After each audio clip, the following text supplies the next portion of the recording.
Today we are fixing a dryer not spinning. We are replacing an old broken belt with a new belt.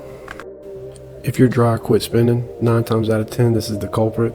So if any of you fellas want to take matters into your own hands, or any of my independent women who don't need a man want to do it yourself, this video is for you.